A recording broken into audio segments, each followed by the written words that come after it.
And MS patients like this young woman are lining up for his research studies. For years, doctors have used tiny balloons to open up blocked arteries. It's a procedure called angioplasty. Dr. Zamboni decided to try a similar treatment in patients with MS who have blocked veins.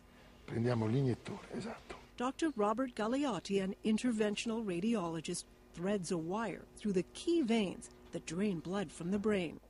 Like most MS patients they've studied, she has 2 blocked jugular veins in her neck. You can see one on the scan. Look at this section and look at this. A narrowing.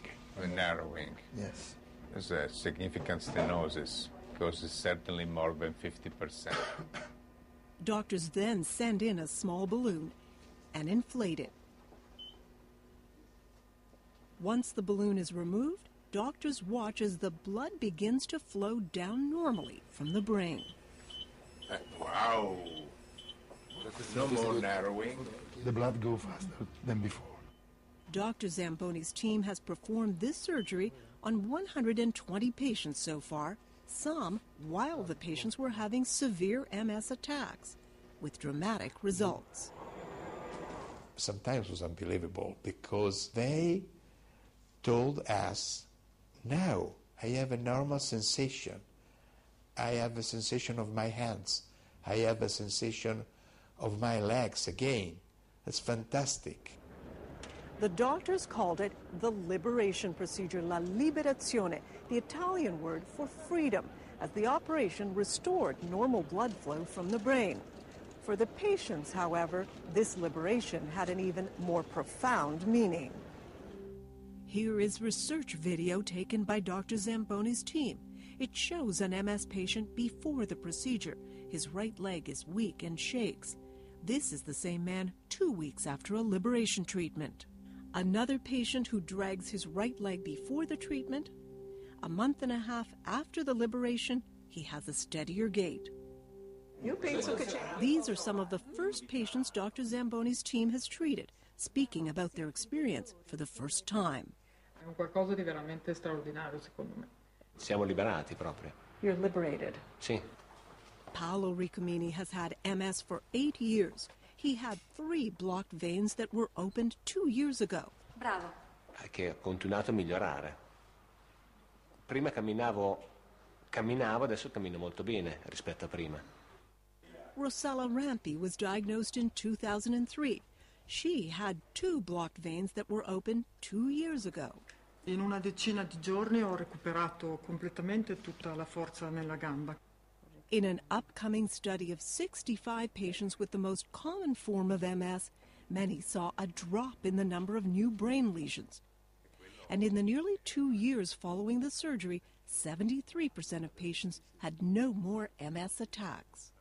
In the first 2 years after the procedure, if you maintain no narrowing in your neck veins or chest veins, you do not have more attack. And you do not have more active lesion at MRI. Maybe it's a placebo effect.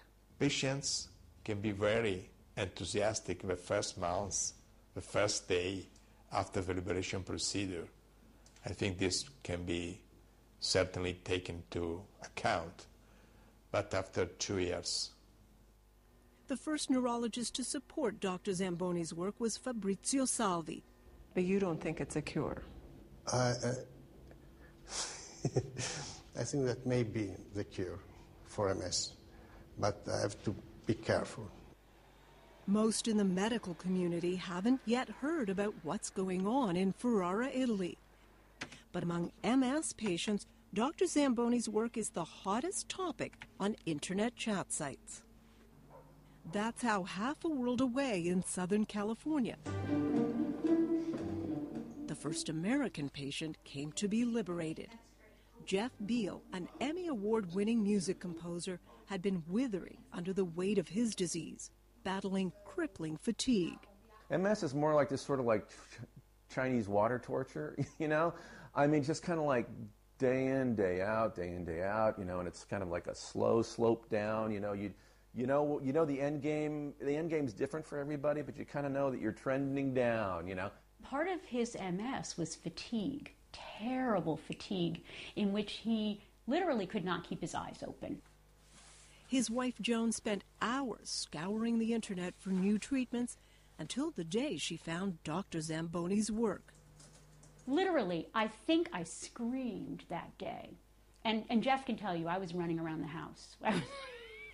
I was excited because here was finally something that made sense. They convinced a local surgeon to test Jeff, and guess what? He had 2 blocked jugular veins.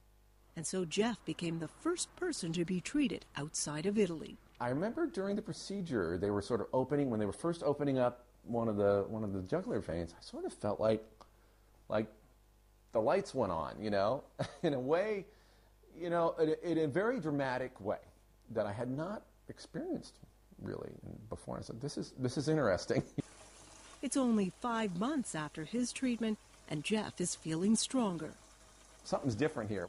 Whether it was short-term or long-term, but there was definitely some sort of perceptible improvement, and that was incredibly encouraging. Jeff was so excited to feel like himself again. He would get through the day and he'd be, I'm awake. And suddenly he's playing trumpet duets with Henry, and he's helping Henry with his homework, and he's awake. And there's this presence in the house that hasn't been there for 2 years. But scientists elsewhere won't embrace this radical new approach until they do their own studies. So researchers at the University of Buffalo actually invited Dr. Zamboni and a group of his liberated Italian patients to collaborate on the largest study of its kind. The Buffalo team, headed by Dr. Robert Zavadinov, is now looking for over 1,000 MS patients from the U.S. and from Canada to scan their necks with ultrasounds and MRIs to find the twisted veins that may be at the root of MS.